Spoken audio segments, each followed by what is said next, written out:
Doors and Rock On Tours with yours truly, E.W. Conundrum Demure. I'd like to thank those folks who made this.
Burlingtonians, this is Emilio Fornatora, and you are listening to WBTV LP Burlington.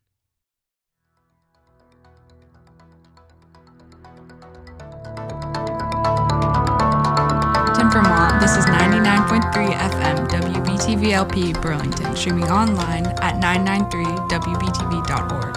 And this program is made possible in part by Burlington Telecom's Lifeline program, promoting a digitally inclusive community by helping Burlington residents afford the internet tools they need to reach their full potential.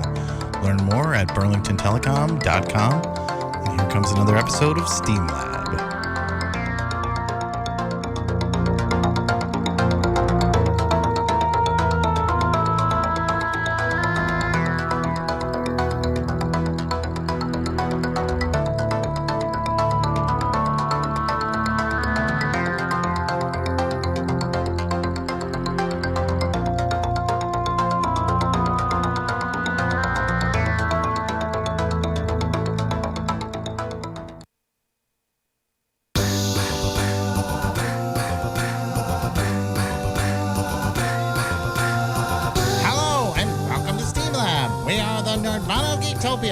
Each week, we explore topics related to science, technology, engineering, art, and the mathematics. Our mission is to entertain, engage, and educate the Burlington community. Wait, no, the world!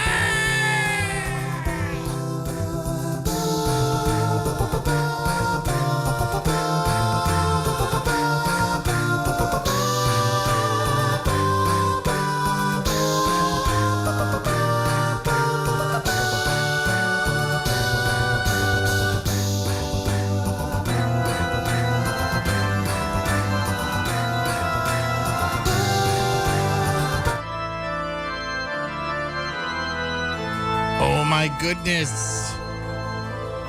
it's so spooky in here. I'm scared. Nora. What? Hello, everyone. Welcome to Steam Lab. Spooky edition. Science, or should I say spooky science, technology, engineering, arts, and mathematics. I'm your host, Engineer Phil, and across the way from me is Nora and Ethan. Hello. And we don't have a good moniker for Nora yet either. Oh, like a little name? Yeah, like a little name. Broke college student. Or Booger. Booger. Booger. Okay, there you go. So this week is the Monster Show. History of horror in cinema. Movies. Horror movies. Are you excited? Oh, I love scary movies. I'm a little scared. Are you? Did you pee yourself a little bit? I'm not going to talk about that. So yeah, we're gonna talk about horror movies. We're gonna talk about spooky movies, but we are in the Media Factory, and I would be a little remiss if I didn't mention a friend of mine. So, and I know that other people have talked about it this week, and I don't want to get all like super sad about it or anything, but our pal Skeeter Saunders, who hosts The Quiet Storm, passed away. So that's very sad news. Nora looked shocked. Oh, I didn't know that. Yeah. Very sad. Yes, it was very sad. He did have some health issues going on. It was a little bit on the sudden side. And that's kind of, it's sad, but I did have a poem that I wanted to share with everybody. So, and I got to find it. Do you remember Skeeter? Oh yeah, no, I definitely remember him. Wasn't his radio was it Green Bubble Tea or No. His was The Quiet Storm. Oh, sorry, duh. Right. Duh. He did like the jazz music. Yeah. I remember he did in the Winooski Circle the Yeah. Waking Windows. That's right. We did Waking Windows Yeah. together. That's exactly right. Yeah, there you go. That's it. So, and when we did that show together, he and I got to talking about poetry, and so he shared a poem with me. Would you guys like to hear it? Oh yes. Absolutely. Okay, it's called "The Man in the Glass," and it's by Peter Dale Wimbrow Sr. When you get what you want in your struggle for self, and the world makes you king for a day, just go to the mirror and look at yourself and see what that man has to say. For it isn't your father or mother or wife whose judgment upon you must pass. The fellow whose verdict counts most in your life is the one staring back from the glass. He's the fellow to please, never mind all the rest, for he's with you clear to the end, and you've passed your most difficult, dangerous test. If the man in the glass is your friend, you may fool the whole world down the pathway of years and get pats on the back as you pass, but your final reward will be heartache and tears if you've cheated the man in the glass. So that was Skeeter Saunders' poem that he shared with me when we did Waking Windows together. And so, Skeeter, I read that for you. So, hopefully that wasn't too much of a downer. So now, the Monster Show. I'm going to talk about some scary movies. And do you like scary movies? Personally, I do. No, I know you do. Ethan, do you like scary movies? Personally, I don't. Oh, wow. You don't like scary movies? I just don't really watch them a lot. I watch a lot of action and adventure stuff. Okay. Nora's you've always liked scary movies, though, Nora. Yes. I always watched some movies in my childhood with spookish themes. So if we're gonna go back in time and like a way back in history and think about like the original horror movies. Okay. So like the first horror movie, and I have a list here in front of me. I remember, okay, I know you're about to say a list, but I remember I watched once the vampire movie Nosferatu. Oh, dude, that is number 2 on my list. Well, I mean, everyone knows the scene from SpongeBob where he's flicking on and off the lights and they turn around. It's Nosferatu. Nosferatu. Huh. Yeah. Wah, wah, wah. Yeah. Well, the first movie I was going to talk about is a movie called The Cabinet of Dr. Caligari, and it's from 1920, and it's kind of a German art house flick kind of deal, right? What is that? Well, it's just this spooky. I've never seen it, to tell you the truth, but it's like, I mean, it's the first movie where like people saw witches, and And like it wasn't like, well, here's the thing. It's like imagine this. It's like what you would show to a bunch of little kids. oh, so it's not super scary is what you're trying to say? It was scary in 1920. Oh, but now it would be like, what is this? Right, exactly. Oh, okay. But if you were to like show it to a group of adults in 1920, they'd be like, "Oh my God, the screen is possessed! Look at the witches!" And like, screen is possessed. and there's like dancing skeletons and things like Oh, that. yeah. So basically, yeah. And then in 1922 was another German art house flick, and it was called Nosferatu. And that's your first like vampire movie. Yeah. Right. And then Phantom of the Opera was the first big American horror flick, Oh, really? and that was in 1925. I've never seen that. I didn't know it was like a horror movie. Wait, I thought it sure. was just an Phantom op- of the Opera? Yeah. I saw an adaptation of that. It was newer, but I didn't know that was like a horror movie. Right. But the first real big American horror movie would have been Dracula. Oh. Right. Dracula. Right. And so Dracula is an American horror film released in 1931, and is considered one of the early classics of the genre. It was released the same year as Frankenstein. So you know the guy that played Dracula? You know his name? Bela Lugosi? No. Man, you guys are so young. Yeah. Am I that old? Have you ever seen this movie? I don't think I ever seen. Well, I feel like there was one time where I watched it and I just don't remember, but I've seen old Dracula movies before. Sure. Yeah, well, this is like the oldest First Dracula one, movie. Yeah. So Bela Lugosi and his performance of the vampire Count Dracula is widely acknowledged as the definitive portrait of the character, who first appeared in Bram Stoker's novel of the same name, Dracula. But he's the guy who does like the "Welcome, I am Count Dracula." Yeah. Because he had this really deep Hungarian accent, and he does like the, he's got the moves and The the. teeth. Can you do the move, the vampire move? I don't know. Monster Mash? No, You Give did me the a break. mash. So the film is based on a 1920s stage adaptation of the same novel. As it begins, English solicitor Renfield, played by Dwight Fry, undertakes this journey through the Carpathian Mountains to reach the Transylvanian castle of Count Dracula. That's Bela Lugosi, for whom he is arranging the lease of an abbey in London. At the castle, Dracula, whom Renfield does not know is a vampire, Oh, I think I have seen this Yup. movie. Yeah, okay, yeah. he drugs his guests and then feeds on his blood. By the time the two arrive by sea in London, the weakened Renfield has become a raving lunatic, and the ship's entire crew is dead. While Renfield is committed to an asylum, Dracula roams London in search of young female victims. Because of course, you're Dracula. You're gonna go for some lady blood. What's wrong with do blood? I don't know, man. That's Dracula. That's Dracula, man. Dracula doesn't want to suck on a dude's neck. He I don't know. he wants a young lady.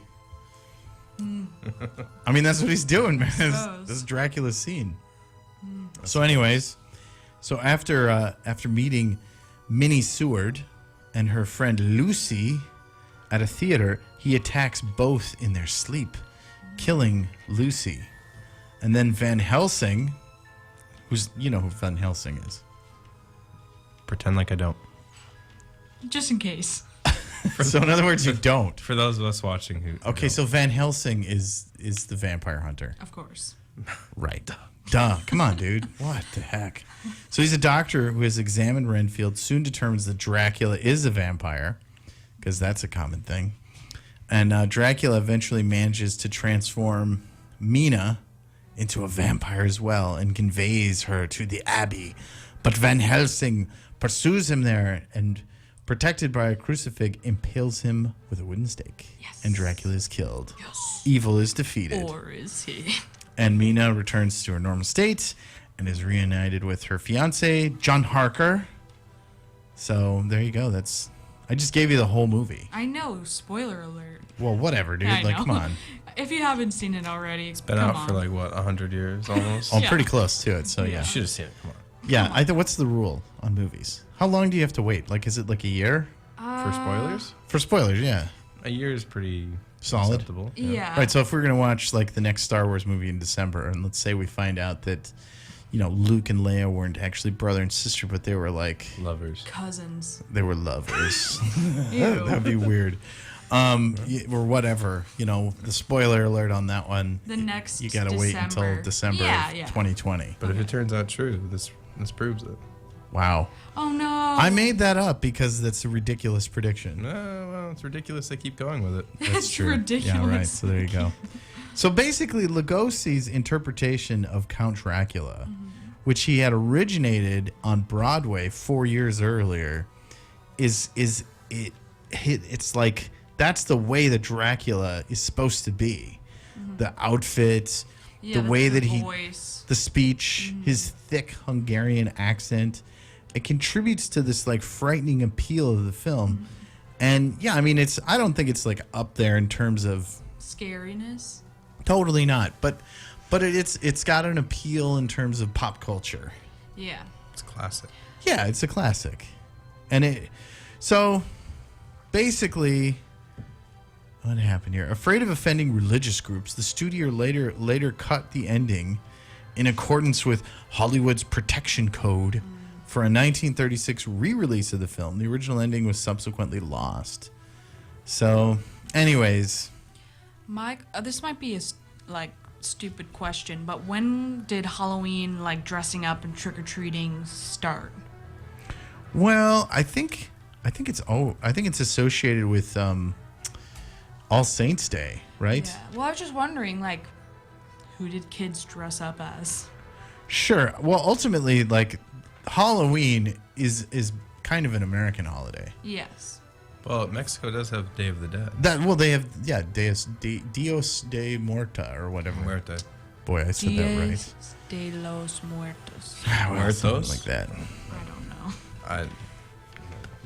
I mean, really, the Halloween that we have now, it's not a religious holiday. It's an Yeah. economic one.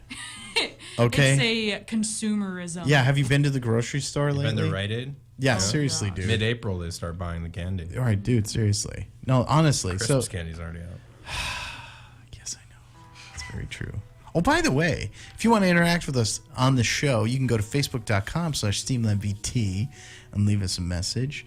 Or I'm going to actually post a link on Facebook right now, and you can check us out live. We're on YouTube live right now. That's right. Look up there. That's really spooky. Is that a camera? That is a camera. And we are on Facebook, and we're on YouTube Live and VCam and all that good stuff. We What are else is going on around here, Nora? What else is going on around here? Well, we got some sort of workshops and things, I suppose. Yeah, there's workshops and stuff, so you should take a class. But I was thinking about this concert. Oh, we've got the Salvation Farms Aid. Why That's don't you right. let us know what that Well, is? it's to celebrate the work of Salvation Farms and Salvation Farms Aid. It's a benefit concert presented by Vermont Coffee Company, Ben & Jerry's, and WIZN at Arts Ride on Friday, November 1st. Doors open at 7 p.m. Music starts at 8 p.m. Tickets are $20, and the show is all ages, so all you straight edge peeps, this might be the concert for you. Inspired by Farm Aid, Salvation Farms Aid features some of your Vermont favorite musicians covering the music of past Farm Aid performers. Salvation Farms and Arts Riot are proud to feature, oh man, all these names. I can't say them right. You give it a try, Nora. Okay. Who's performing at this thing? We have Marie Claire performing Bonnie Wright. Wow, that's hard. Bonnie Raitt. Sorry. Do you want to read this? No, I like making fun of you. Bill Mullins Band performing The Kinks. Seth Iacovone performing Neil Young. That's the toughest one for me. Seth Iacovone. He probably gets very offended every time he hears this. He's getting attention. It's okay. John Fusco with the X-Road Riders performing John Mellencamp. And Blues for Breakfast performing Bob Dylan at the first ever Salvation Farms Aid. Ooh. Ever. So please go and support them. Yeah, check it out, man. And Nora is totally right. We do have plenty of activities happening here at the Media Factory. If you hear my voice right now, you know we are live right now, but you might be thinking, hey, man, I got an idea. I'd like to host a radio show. Or maybe you're like, hey, I got a documentary that I'd like to make. Well, come take a class. Come take a class here at the Media Factory. And guess what? All these classes that you can take at the Media Factory, what do we got? We got video making with Canon, making magic with composition and lighting, iMovie on iPads, audio editing with Audacity, Edit Suite certifications, intro to screenwriting, Radio Makers Club, virtual reality and the social impact. And all these classes, there's a suggested donation of $25. But if you can't afford it, say you're like Nora and you're broke and your wallet's made out of onion, Because every time you open it, you cry. you don't have to pay a dime. It's totally free. Because this is a community thing, man. How'd you get that onion? Yeah, right. She stole it. From the Alley Hill cafeteria. That's right. cool. There you go. All right, back to this material that we're talking about. Hey. Hey, Frankenstein. So Frankenstein is another super famous horror movie, right? Yeah. So Frankenstein was released the same year as Dracula in 1931, and it is based on Mary Shelley's 1818 novel called Frankenstein, or The Modern Prometheus. The film's hulking monster is portrayed by, do you know who it is? Oh, Come on, Boris Karloff. was not gonna guess that. And he had the flat head and the protruding neck bolts. Green skin. Yeah, he's one of the most recognizable characters in film history. Yeah. The funny thing is that the role was offered to Bela Lugosi first before they gave it to Boris Karloff. Would you say they're equally popular movies, though? Yeah, So he definitely. lucked out either way. Yeah, no, but he could have done both. That's true. That's Yeah. too much power. And actually Bela Lugosi plays Frankenstein in later movies because they made a bunch of Frankenstein movies. But here's the thing, though. Who do you think the monster? What's the name of the monster? Oh, Frankenstein's the name of the doctor. That's right. Oh, I forget but the name of the monster, though. It's Frankenstein's monster. Is it? He's the monster. Right. So Dr. Frankenstein is just, that's it. So the movie begins with a prologue in which the audience is warned about the horrifying tale to follow. Don't watch this movie. Get out. Some kind of gimmick. If you're a like Catholic. exactly. If you scare easily. So and then you get this castle in the Bavarian mountains, and of course like thunder and lightning and all that stuff. And Dr. Henry Frankenstein, played by Colin Clive, who plays the best Dr. Frankenstein. He has that famous scene where he's like, "It's alive! It's alive!" You know what I'm talking about? We're live. Well, we're live, yes. Let's see if Hefray picked up on that. See if we get a picture. He's scrambling right now. I'm looking at our YouTube. Nope, not yet. Not yet. Not yet. He's still looking. Anyways, so Dr. Frankenstein and his hunchbacked assistant Fritz are trying to piece together a human body out of parts stolen from various corpses.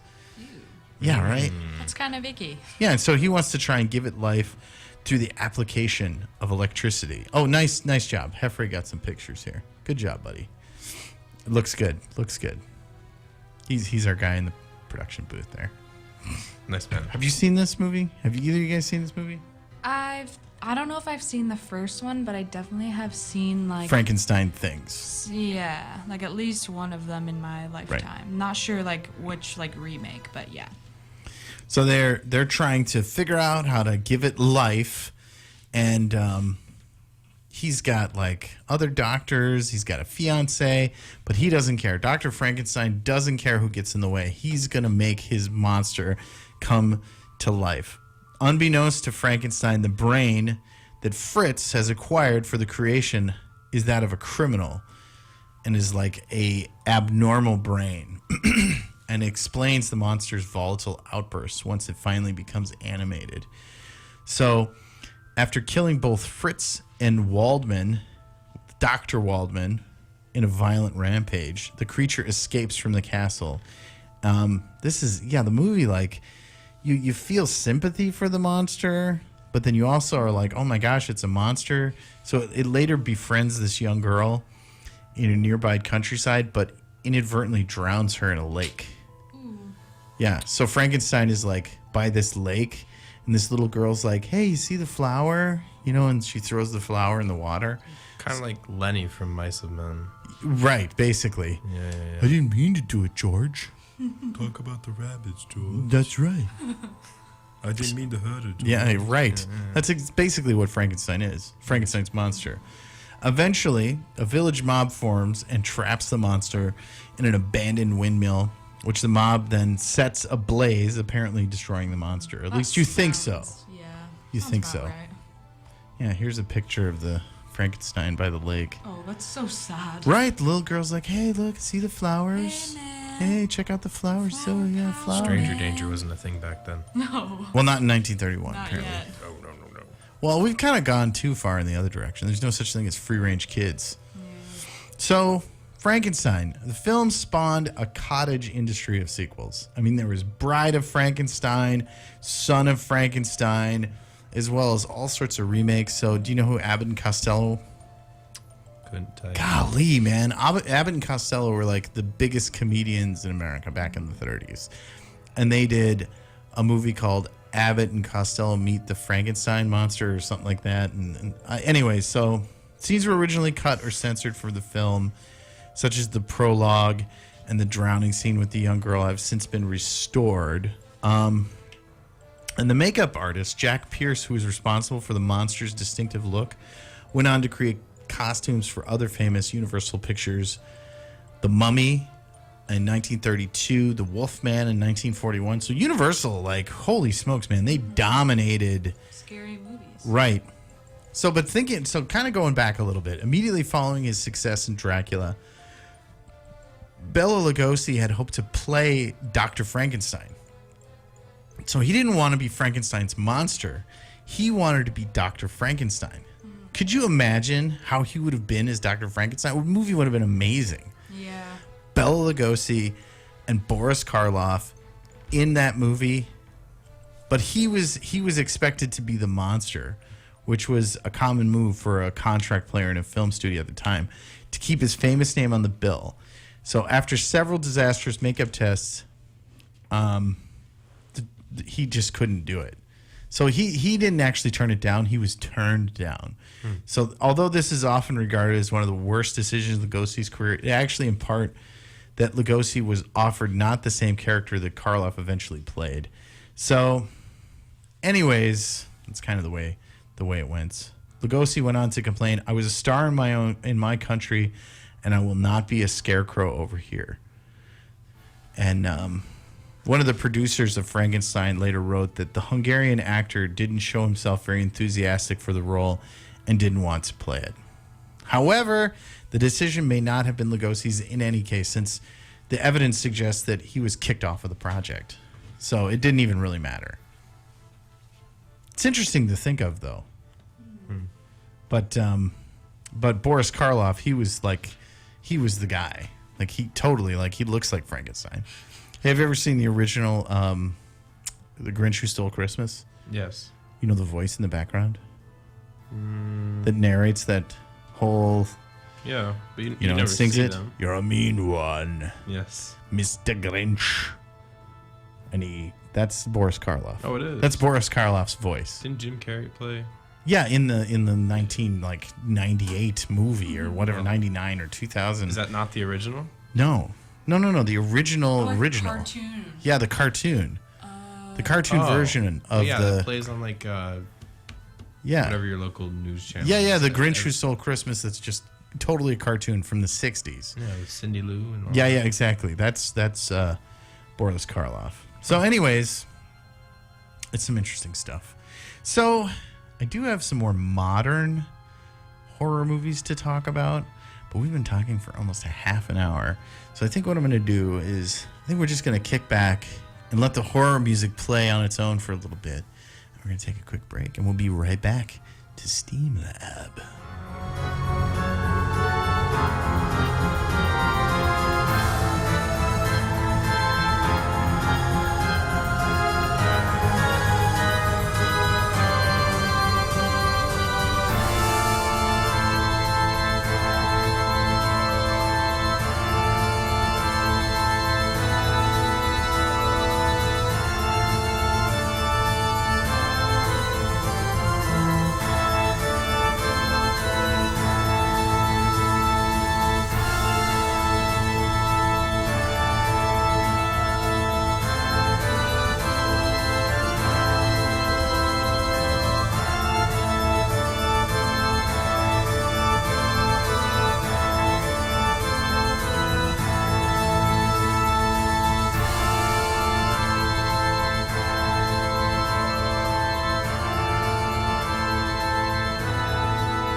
to STEAM Lab, Science, Technology, Engineering, Arts, and Mathematics. And this week, it's the Monster Show, Halloween episode. the history of Spooky. scary movies in cinema.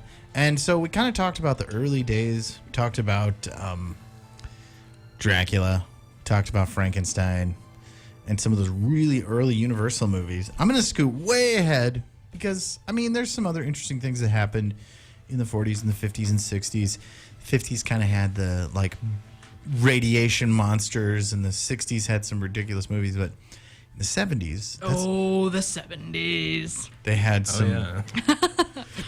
they had some more realistic. They had some spookers. Yeah.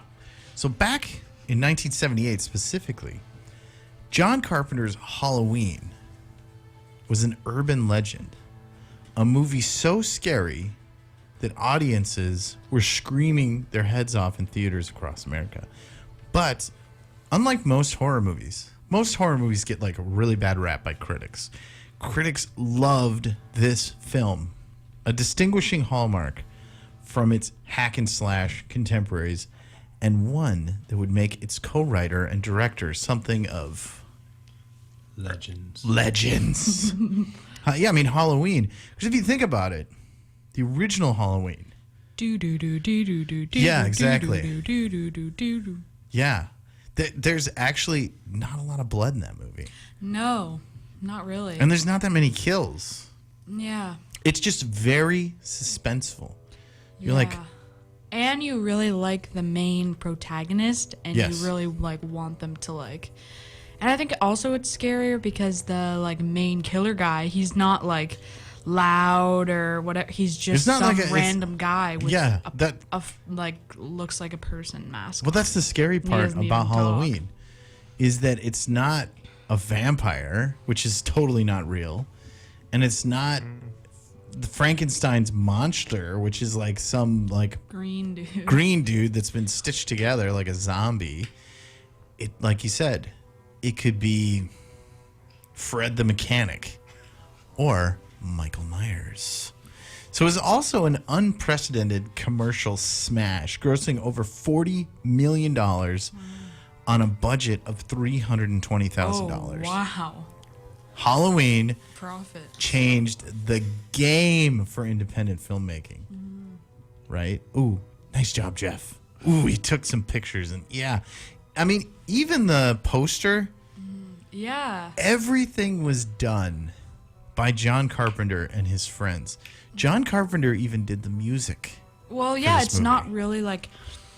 It's like one instrument. It's like a and it piano. just- He yeah. used a synthesizer. Yeah, it's over and over, just like na na na na na na na na. Yeah, but he used But a it's synthesizer scary. for everything else. Yeah. It wasn't like a full orchestra or something. No, yeah, it's like this one. It proved a brand new small-scale distributor like Compass International Pictures could reign supreme over the box office and subvert the studio system. Texas Chainsaw Massacre and other movies, you went somewhere you were not supposed to go, right? In Texas Chainsaw Massacre, which came out in like 1976, these were these college kids that were in a car and they were invading somebody else's territory. Or like Friday the 13th. They're at the camp and they're Right. all doing bad stuff and You know, I've actually seen the Texas Chainsaw Massacre, and I Yeah. did see Children of the Corn. Those are the only two Sure. scary movies but I've those really are good seen. ones, yeah. Right. But But in some of the Conjuring. right. But in Halloween, that was scary because the killer came to you. Yeah. And it was a babysitter with kids at home. It wasn't like some dudes out on the street being jerks, like, you know. So naturally, Hollywood took notice and capitalized on the film's success, launching a mad dash of slasher movies that didn't have anywhere near the imagination or skill that Carpenter brought to the table. That goes. What? Yeah, Go ahead. yeah. I was gonna say the Halloween, like, I don't know what you would call it, like one that they came out with like a year ago or something. Like What that. Remake. The remake, but like That was a good movie. that was a good movie. And It like wasn't even a lot of- remake. That was like like an ending, I guess. it was a Halloween part 2. Yeah. That one was really good. So there was a good team with him as well. The Hollywood name, which has since been like trick-or-treated to death with sequels, remakes, reboots. Even still, Halloween remains a landmark for the horror genre. So Rob Zombie, who did a remake, this is a direct quote from him, "Not since Psycho had there been a horror movie that powerful. John Carpenter basically reinvented the wheel. Of course, any reinvention requires ingenuity, patience, and craft. For Carpenter, the New York-born filmmaker learned his craft at the University of Southern California's film school, where he was just ahead of George Lucas." So he went to school with George Lucas, whose alumni also included screenwriter John Milius, who wrote Apocalypse Now, Robert Zemeckis, who wrote and directed Back to the Future, and director Randall Kleiser, who did Grease. Oh, wow. It's all the same class? They're all like in the same, yeah, they all went to, It's a powerhouse of a class. I know, right? Wow. At USC, students were required to make a lot of movies, which sharply honed their technique, and Carpenter's influences were classic directors like Howard Hawks, who came from an era where directors were craftsmen, not just artists, and who knew how to deliver unpretentious entertainment on schedule and on budget. By 1970, Carpenter stepped into the industry after co-writing, editing, and scoring John Longnecker's The Resurrection of Bronco Billy, which nabbed him an Oscar in 1971 for Best Live Action Short Film. So John Carpenter had game, like right away. So this gentleman, so this is where the money comes into it. Irwin Yablans, who founded Compass and served as its president, caught Assault on Precinct 13, which is Carpenter's like one of his first big movies, and felt Carpenter was the perfect choice to helm the company's debut film. His idea revolved around babysitters being stalked at night. And when Carpenter and his late co-writer and producer Deborah Hill began writing, Yablans suggested it take place on October 31st for the setting of Halloween. Hill drew on her hometown of Haddonfield, New Jersey, which was transformed into the fictional small town of Haddonfield, Illinois. And like many great horror stories, it takes place in a Bradbury-esque environment that could more or less be your neighborhood. Yeah. You think nothing could go wrong, and there nothing could be further from the truth. Yeah. Every town has a secret. Every town has that lore of something that went horribly wrong with it. And what inspired John Carpenter was Rear Window, where you pull off the veneer and have a peek inside each of the apartments. The idea of pulling off the veneer and what lies beneath has always intrigued John Carpenter. So he was paid $10,000 and 10% of the profits to direct and co-write Halloween. And as long as he stuck to its 20-day schedule and budget, Yablans agreed to give him final cut. Similar to classic directors of Hollywood's past, Carpenter even wanted his name above the title, which would make his name synonymous with the cinematic terror. That's why it's not just Halloween. It's John Carpenter's Halloween. It's pretty amazing, right? It's a big move. Have you seen this movie? I started watching it and never got to finish it. What? I know. It's amazing. It's one of the best horror movies of all time. I'm talking about the original from 1978. No, I know. There was like a scene where he was like in a car and he'd stopped by someone's house. And he was just like, I think he had a knife with him. He was just standing there and then he got back in the car or something like that. But it was at like a Halloween party. We started watching this movie and then someone's parents came in. They're like, oh, turn it off. Because we didn't want to get caught watching it. So I guess I know what we're watching this evening. Oh, wow. how long is the movie? It's short. It's not that long, actually. It's probably only like an hour and a half long. That sounds like a date, Philip. Okay. Well, you watched Halloween with me. So, Tommy Lee Wallace, who edited Halloween, he says John was a little ahead of his time. Branding is in all the rage now, and I just think John was working very hard to set himself apart and create a brand for himself. In creating Laurie Strode, Carpenter, and Hill once again drew from Howard Hawks, whose films had strong roles for women. You can't separate the political milieu from the movies, Wallace adds. This was a time that women were asserting their rights like never before, and Deborah was a very assertive woman. No way she was going to have a Weeping Violet type as her heroine. At Hill's request, a young Jamie Lee Curtis was cast as Laurie Strode, in which became her feature film debut. Jamie is very much like Laurie, Hill explained. She's very introspective, very complicated. There are many interesting facets to Jamie, and there's a very beautiful innocence that the business still hasn't ruined. So basically, Laurie Strode was the first last girl. Right? So that's kind of the trend in a lot of horror movies. Everyone dies, Except one person at and the it's end. usually the final girl. And they Yeah. always split up. Always. Kind of, yeah. Why? And she also was like a virgin. So there's that part too. A virgin. Yeah, exactly, right? The spookiest. Laurie was the good girl of the group. And Carpenter and Hill unconsciously created the classic horror rule that if you have sex, you die. Catholics, look away. Yeah, if you have sex, you die. If you smoke pot, you die. If you drink, you die. There's rules. It's true. It's unclear which critic first pointed this out, though it might have been Pauline Kael, who wrote that the killer has no trouble picking off the teenager who fools around. Only Laurie has the virginal strength to fight back. Those are not my words. Virginal strength. So, in other words, folks, if you lose your virginity, you lose strength, apparently. To fight a Yeah, fight a murderer. killer. Virginal strength. Yeah. Murderer. Deborah Hill says it was never a conscious decision.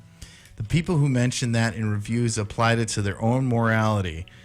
I thought they were being ridiculously introspective about a film that was meant to have no social statements. Carpenter agrees, saying, "It wasn't my intention to make a moral point. I just hadn't thought of it. The other girls were busy with their boyfriends. They were busy with other things. Laurie had the perception because she's not involved in anything. She's lonely. She's looking out the window." Well, maybe that's she didn't have anything to do. Single-handedly lowered the birth rate. There you go. People were too scared. Yeah, we wanted to make Laurie a strong character who was very willful and feared nothing. This is what Deborah Hill says. Someone who has a quiet yet defiant and faced the enemy. Laurie had an inner strength you didn't see on the outside. So, for the role of Dr. Sam Loomis, Carpenter wanted a British actor and reached out to Peter Cushing and Christopher Lee. When both veterans turned him down, Yablans suggested they try to secure Donald Pleasance, who would go on to forge an alliance with Carpenter and also the franchise, playing the role of Dr. Loomis 4 more times. We liked him so much, we made him the president in Escape from New York. Hill joked, adding, "I think because of his wonderful use of the English language, he gave extra importance to John's writing about the personification of evil." And he does, man. That Dr. Sam Loomis character in Halloween, so powerful. It's super good. Pleasance delivers one of the most haunting moments in the film, specifically when he explains to Charles Cypher's bemused Sheriff Brackett why Michael Myers must be apprehended before it's too late. "I met this 6-year-old child with this blank, pale, emotionless face and the blackest eyes. The devil's eyes.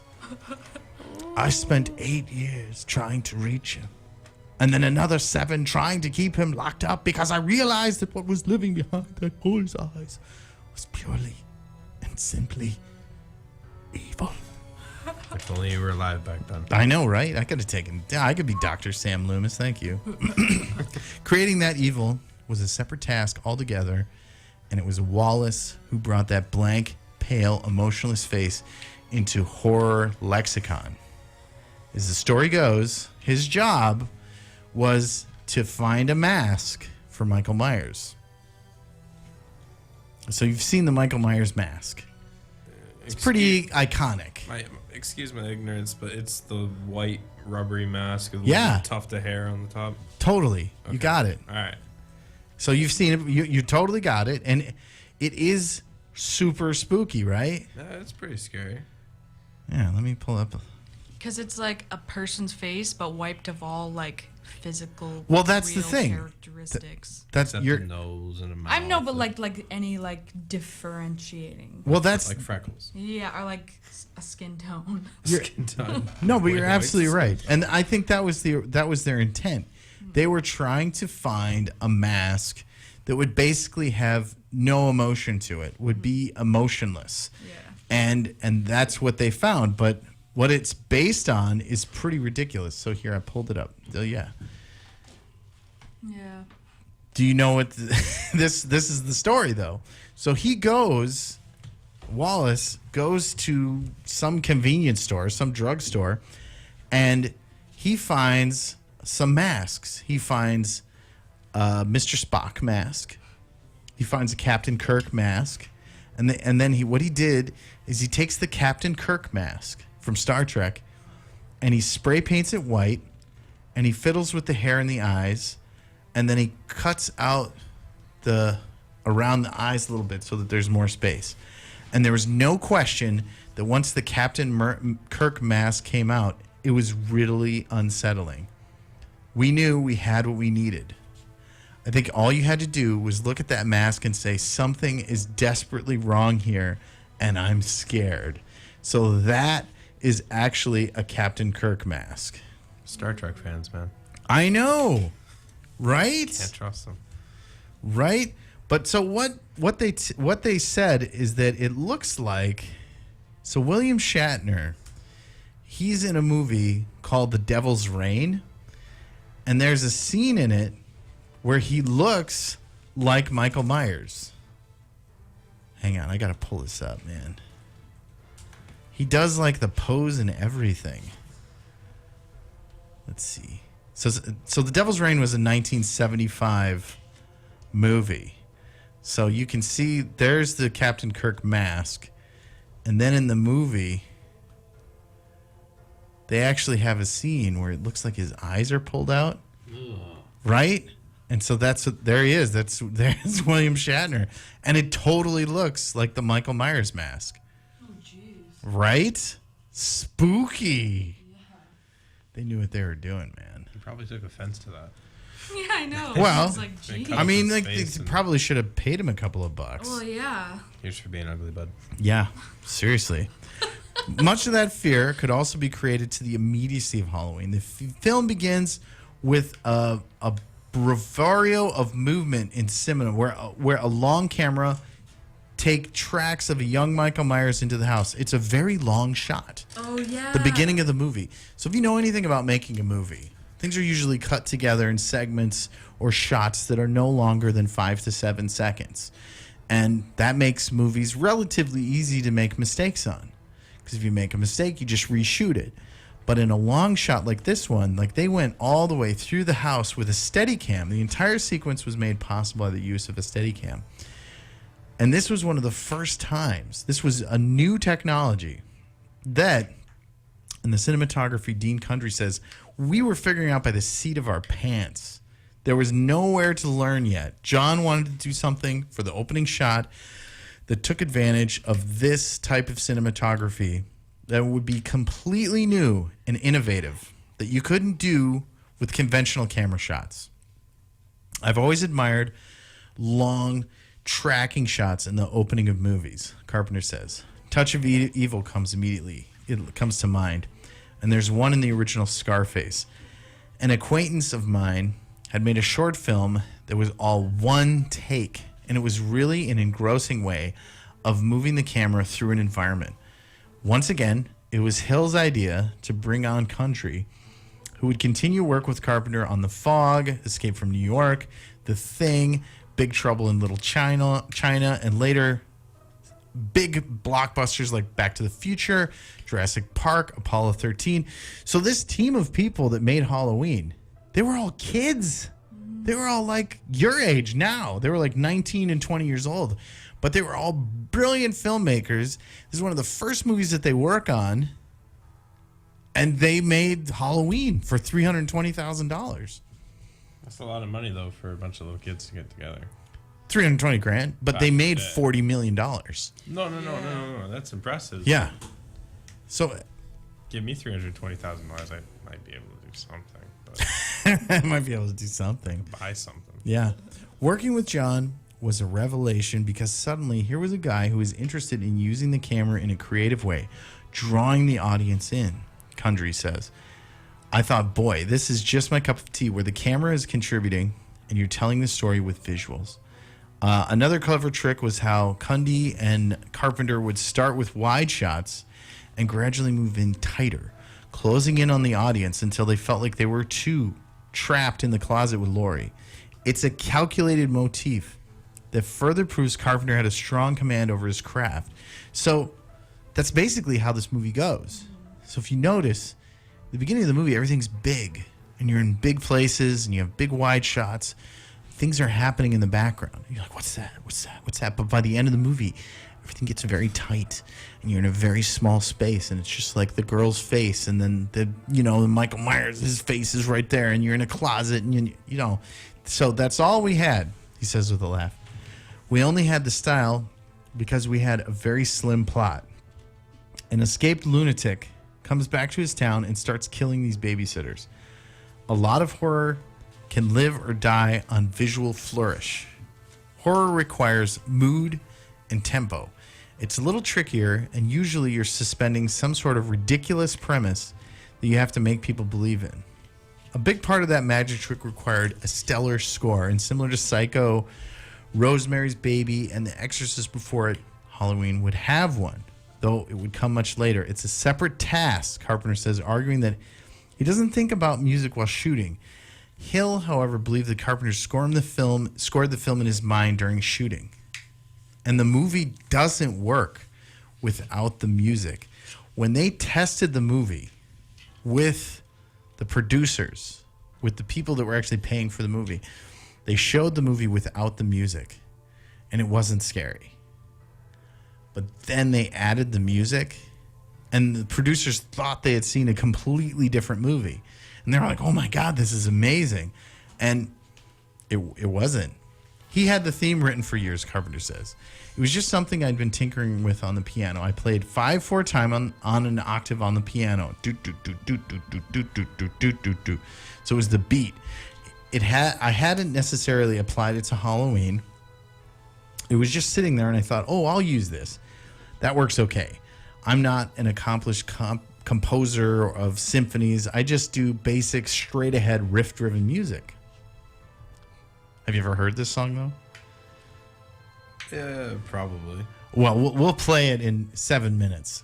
So in 7 minutes, we're going commercial, everybody. So if you're not watching us on YouTube Live, now's a good opportunity.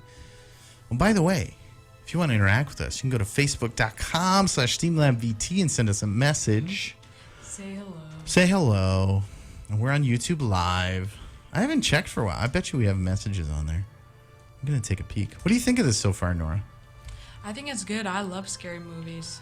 So it's interesting to talk about the ones that are the most influential. It's funny because you like scary movies, but you don't like scary things in your life. We had recently watched The Conjuring, and I was more afraid than she was. But we went to this like haunted maze recently, or the Vermont Haunted Walk or whatever, Nightmare of Vermont or something like that. And we went through like this. We did a maze, but we did a walk at first, and the entire time Nora's like hugging my arm. She's like, and it wasn't that scary. Well, okay, well. Not until I wasn't scared. I'm tough and strong. But we walked through the whole thing. She's like, "Oh, I'm scared." I'm like, "Yeah, I'm a little nervous too." But it was just funny seeing her like in real life. Like in the movies, nothing can hurt you. Sure. I know. That maze is something else, man.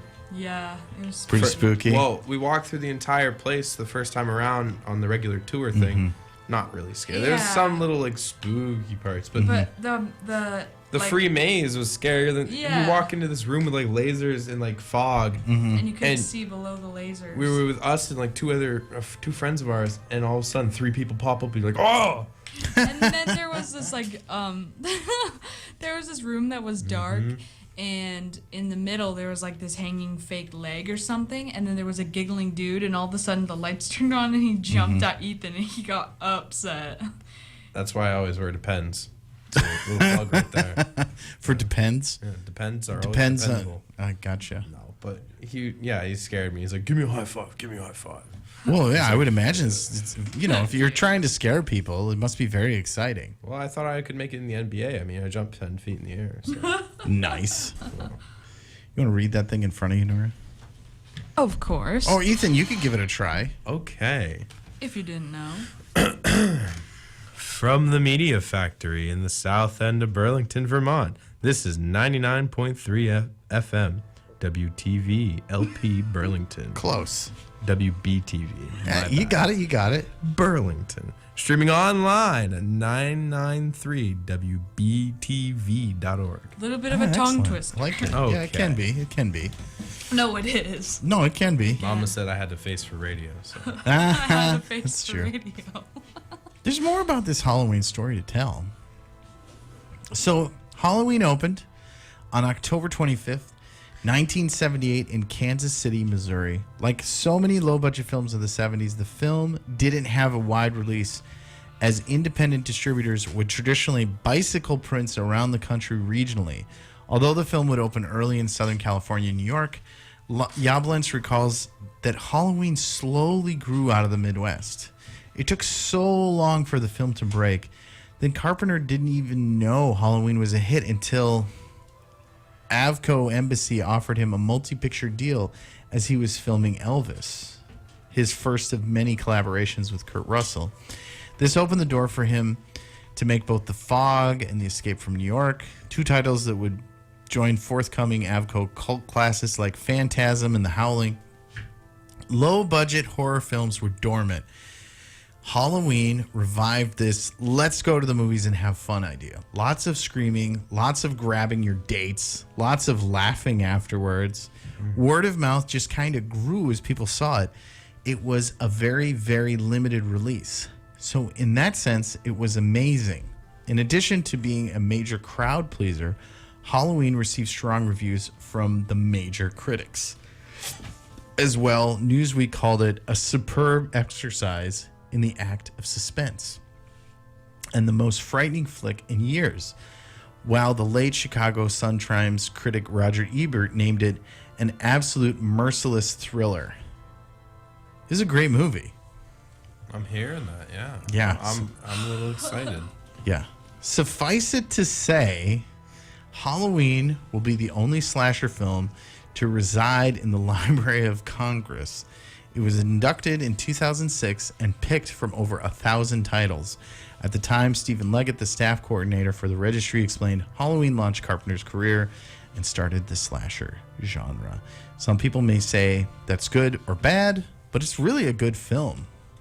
And it is a good movie. Yeah, I think basically it's a movie you have to see.